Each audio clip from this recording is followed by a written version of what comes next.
We divide 453 by 5 in a long division method.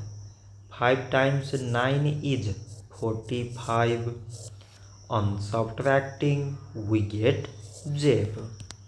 So now we put down these 3 and 5 times 0 means 0.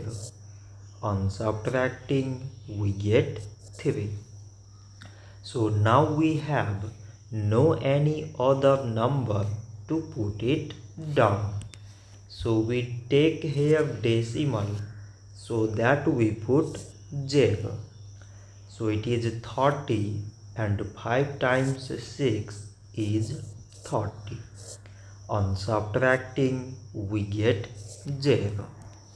So 453 divided by 5 is 90.6.